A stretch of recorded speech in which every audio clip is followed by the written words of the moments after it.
으로는 아까 말한 티핑 포인트, 사람들이 그렇게 누리고 사는 거는 너무나 많은 자원이 필요하니까 일부 가진 사람들이 쓸 수는 있겠지만은 많은 사람들이 할 걸이라고 생각했다가 코로나가 되고 나니까 이제는 그거 외에는 대안이 없는 것처럼 보이는 겁니다. 그걸 갖춘 나라와 그렇지 못한 나라는 생존의 문제, 사느냐 죽느냐의 문제처럼 느껴진 거예요. 그러면서 클라우스 슈밥과 이 세계 경제 포럼의 이 예견들, 그들의 말들이 굉장한 힘을 얻게 됐습니다. 다음 보여주십시오. 근데 저는 이제 코로나는 거대한 위기의 한 부분이다. 올해 세계 경제 포럼이 앞으로 10년 동안 글로벌 리스크 10가지 글로벌 리스크의 목록을 올렸습니다. 글씨가 작아서 잘 안 보실 수 있는데 오른쪽에 제가 해석을 해놨어요. 초록색으로 1위부터 10위까지 중에 초록색으로 된 부분은 환경 문제입니다. 5개가 환경 문제죠. 그리고 주황색으로 된 부분은 그것이 이제 사회적으로 어떻게 영향을 미치느냐인데 이것도 사실은 관련이 돼 있어요. 그리고 저 뒤에 9위에는 이제 부채가 증가하는데 개인 부채뿐만 아니라 국가들도 지금 빚이 어마어마합니다. 코로나 때문에 돈을 너무 풀어가지고 저희 세계적인 인플레이션 문제는 예견이 됐던 거예요. 코로나 당장 막아야 되니까 이걸 막 푼 결과 이제 이게 일어나고 있는데 이것도 환경 문제랑 관련이 되어 있습니다. 마지막 10번째 문제도 마찬가지. 사실은 저는 1번부터 10번까지 위에서부터 나오는 모든 문제가 코로나 그거보다 더 큰 기후위기로 인한 문제, 우리가 맞닥뜨려야 될 신학과 신앙을 하는 데 있어서 고려의 대상 정도가 아니라 이게 적응하느냐 아니면 그냥 받아들여야 되느냐의 문제가 바로 기후위기 문제입니다. 코로나도 왜 기후위기의 연장선이냐면은 인간이 접촉해서는 안 돼, 접촉할 필요도 없는 아주 깊은 동굴, 깊은 숲에 사는 특히 이 박쥐들, 이네들이 점점점 숲을 파괴하고 그들의 생태 환경이 위협되니까 인간의 가축들을 그들이 이제 전염시키고 이러면서 연결이 된 거고, 또 하나 바이러스는 사람의 생체를 거치면서 변이가 일어납니다. 다들 몰려 살고 그다음에 부자 나라들이 가난한 나라들한테 바이러스 백신 안 주고 자기들끼리만 먼저 썼잖아요. 그러니까 인도나 아프리카나 이런 나라를 거치면서 많은 사람이 거쳐가면서 변이가 생깁니다. 그거 고스란히 다시 선진국한테 오는 악순환이 계속 일어났는데 이제 이 모든 것들이 앞으로 코로나가 이 하나뿐만이 아니라 얼마나 많은 바이러스들이 N차 감염을 일으키고 이런 식의 이제 팬데믹이 계속해서 밀물 밀려오듯이 일어날지 모른다. 사실은 많은 감염학자들은 이거 시작이다라고 합니다. 어느 누구도 이거 끝나고 나면은 인류가 다시 번영하고 발전할 거다라고 이야기를 하지 않습니다. 네, 이 이야기가 다음 보여주십시오. 사실은 이제 기후위기 문제로 넘어가겠습니다. 저는 IPCC는 기후 문제가 심각하다는 것은 50년대부터 사람들이 감지를 했습니다. 그러니까 한 200여 년 가까이, 150여 년 가까이 석탄 완료를, 화석 재료를 막 썼습니다. 쓰고 나서 이산화탄소가 막 늘었는데 세계 인구도 어마어마해요. 인류가 있고 나서 지금 최근 100여 년 동안 사는 인류가 훨씬 수가 많을 정도입니다. 그렇게 이제 쓰고 가축, 전 세계 가축 생물의 95%는 전부 다 사람이 먹을 소, 돼지, 닭, 가축들입니다. 야생동물은 1%가 안 된다고 해요. 다 멸종하고. 이것들이 이제 뿜어내는 엄청난 것들 때문에 문제가 생기기 시작했습니다. 그리고 온난화, 온실가스라고 그러죠. 그런 것들이 메탄, 이산화탄소 이런 것들이 지구를 이렇게 덥게 만들고 온실 효과를 가지는, 이게 이제 70년대 때 문제가 되기 시작했습니다. 그래서 기후위기 거쳐가지고 90년대에 들어서야 IPCC라는, 많이 들어보셨을 거예요. 근데 이제 정확한 약자는 이제 세계 정부들이 서로 같이 다자간으로 모여서 기후 문제에 대해서 좀 포럼을 해보자. 이거는 어느 한 나라의 문제가 아니니까 라고 만든 겁니다. 그리고 이네들이 이제 annual report라 그래요. AR은 매년 보고서를 만듭니다.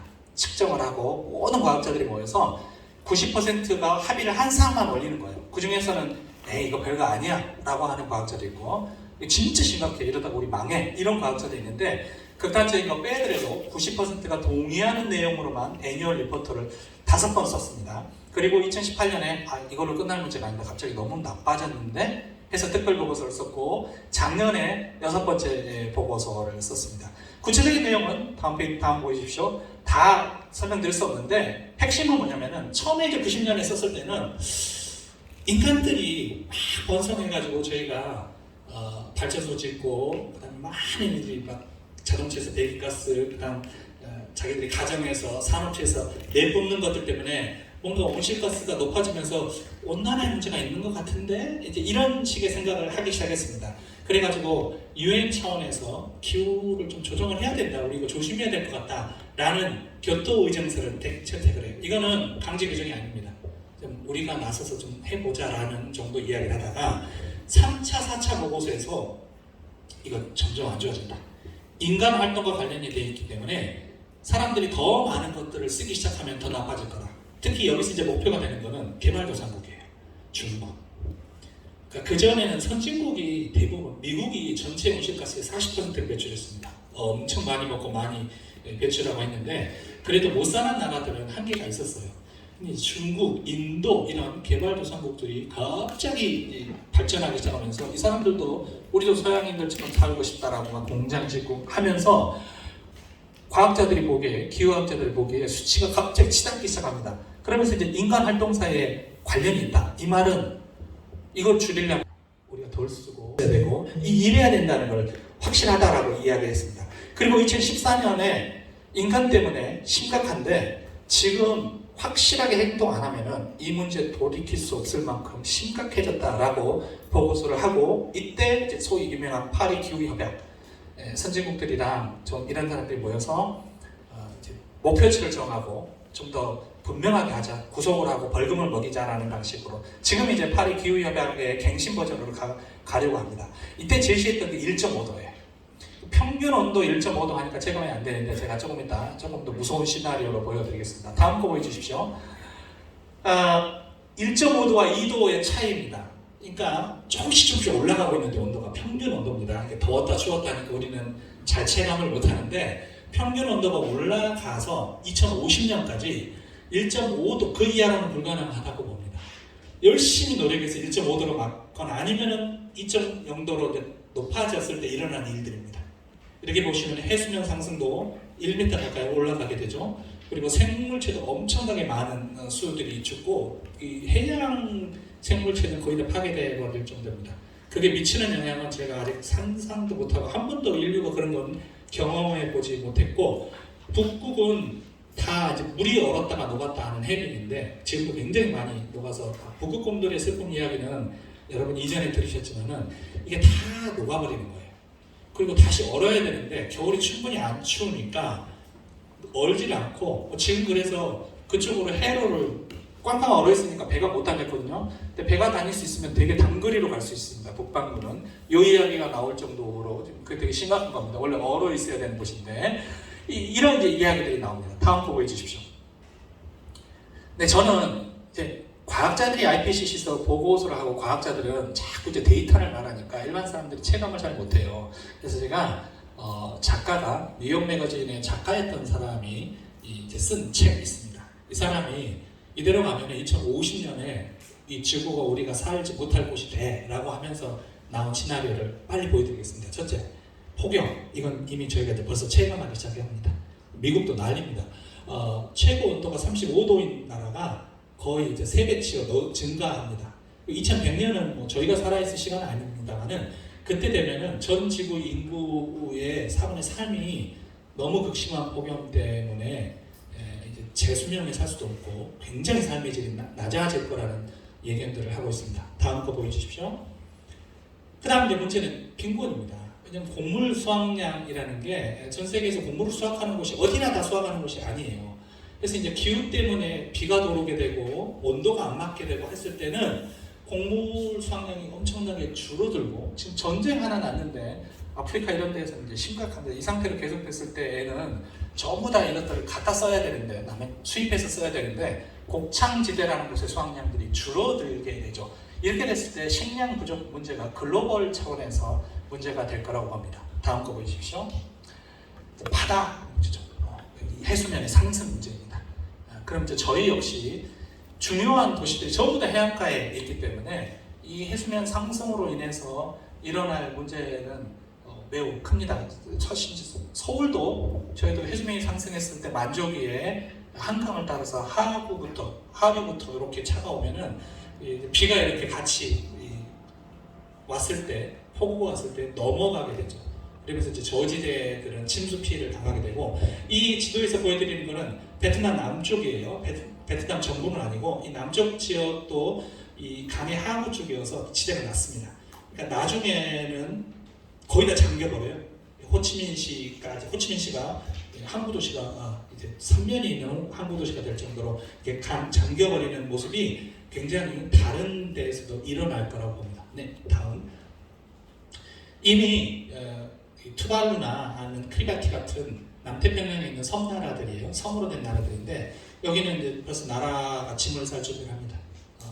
잠겨오고 저희가 인도양에 있는 여러 발리니 이런 섬들도 다 잠길 거라고 보고 이미 많이 잠겨 있고, 그런 나라들은 뭐 인구는 10,000명, 뭐 몇천 명 이런 나라라고 하긴 좀 뭐합니다만은 이런 데부터 잠깁니다. 근데 예전에 북극권 보면서 그걸 너무 먼 이야기라고 생각했는데 저희에게 미치는 것처럼 저 태평양이나 인도양에 있는 섬나라의 운명이 이제 저희들한테도 미쳐오고, 인류들이 대부분 해안 중심으로 살아요.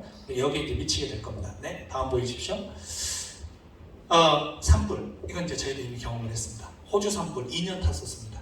뭐 한번 불길이 산불이 나면은 1년, 2년을 태우고 그 영향은 1년, 2년, 3년, 4년, 10년까지 미쳐요. 그 탄 것이 지구 전체를 돌면서 영향을 미칩니다. 캘리포니아 이런 데서도 뭐 우리나라 2배, 3배 정도를 태우고 안 꺼지고, 이제 너무 건조한 기후, 땅 깊은 데까지 말라있기 때문에 이런 일들이 자꾸 일어납니다. 네, 이게 이제 일으키는 여러 문제는 굉장히 크고, 산불뿐만 아니라 수많은 재난들이 기본적으로 저희한테 굉장히 일상적으로, 저희도 비가 열대성 폭우처럼 이렇게 이제 쏟아집니다. 그래도 저희 나라는 이 강수를 조정을 하거나, 비가 내리는 거는 어쩔 수 없지만은 홍수를 조절하는 시스템을 갖춥니다만은, 그렇지 못한 나라들은 속수무책으로, 중국 같은 데도 강이 큰 곳에서는 매년 그냥 마을이 통째로 다 지역이죠. 거기는 성 단위는 우리나라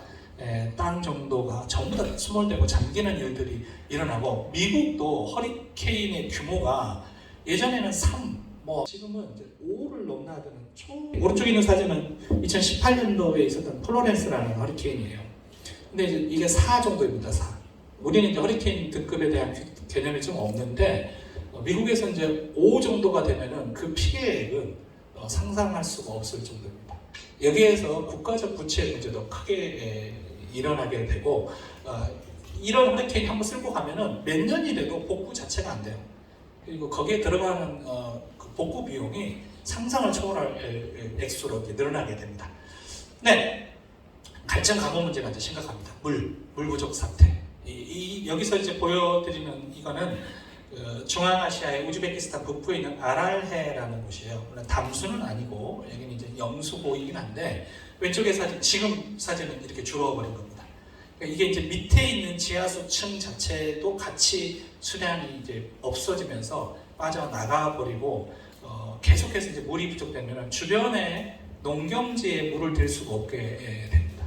물론 식수 문제도 크고 농경지 물 문제가 커지게 되면서 고스란히 그게 수확량 자체를 떨어뜨리게 되고 삶의 질을 이제 저하시키는 문제를 야기됩니다. 이게 단순히 한 지역 문제가 아니라 시리아가 중동 지역 중에서 굉장히 좋은 나라였어요. 나름 잘 사는 나라고 체제가 잘 갖춰졌는데, 시리아 내전으로 인해서 지금 유럽도 그 시리아의 난민들 때문에 유럽 연합이 흔들리는 지경의 원인이 뭐냐면은 그 가뭄이에요. 몇 년 동안 가뭄이 계속되면서 사람들이 이렇게 수확이 안 되니까, 먹고 살 수가 없으니까 그 틈을 타서 IS가 내란을 일으키고 수십만 수백만들이 난민이 돼가지고 유럽으로 건너가고 유럽 체가 흔들리게 되고 하는 일들이 일어나게 된 겁니다. 이게 모든 게 기후 문제랑 관련이 돼 있습니다. 네, 다음 거 보여주십시오. 바다 문제 심각하죠. 문제는 이 넓은 바다가 순환이 되면 되는데 순환 시스템이 붕괴되어 버렸을 때가 문제입니다. 그리고 산호초, 바다 생물의 4분의 3이 거기서 새끼를 낳고 알을 낳고 하는데, 이 산호초에 백화 현상이 일어나서 죽어버리고 나면은 그 다음에는 이제 바다는 자정작용을 잃게 되고 이것이 미치는 영향도 저희가 상상하지 못할 수준입니다. 다음입니다. 공기질.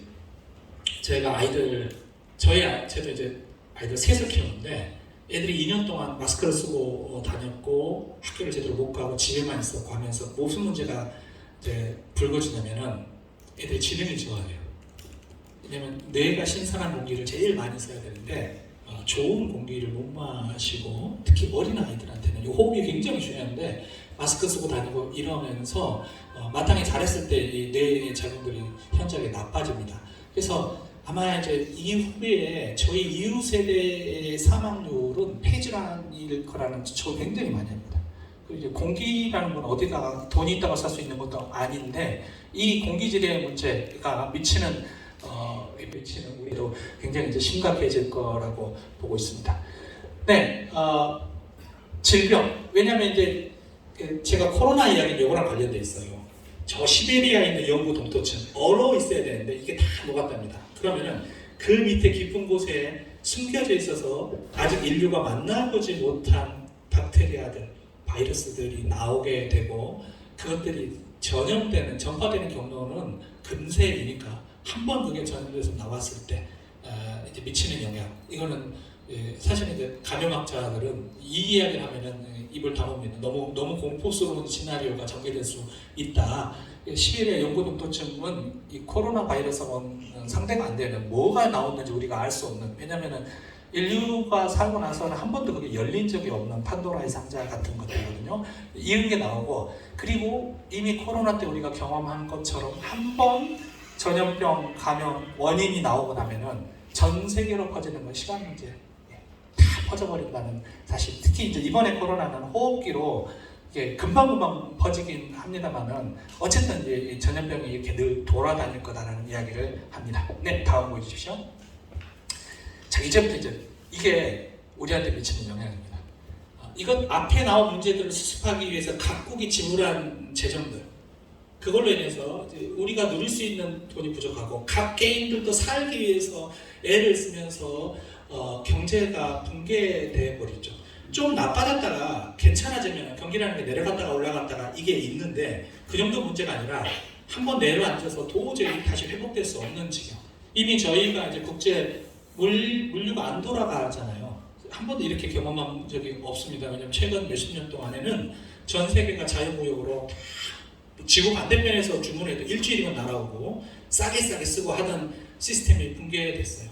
저희는 이제 뭐 개인적인 물건을 안 쓰면 되는데 기업체를 운영하고 하시는 분들은 이게 돌아가질 않으니까 물건을 보낼 수도 없고 재료를 살 수도 없고. 약국 가보셨습니까? 약 없어요. 약이 없죠. 제약회사들이 재료 수급이 안 되니까 안 만든답니다. 그래서 평소 먹던 약들을 구할 수가 없고 기민하신 분들은 약 사재기를 이미 시작하셨더라고요. 약들을 다 사재기를 했어서 약국 하시는 분들도 다 자기들도 이런 일을 처음이라고 왜 약을 안 보내주는지 모르겠다라고 합니다.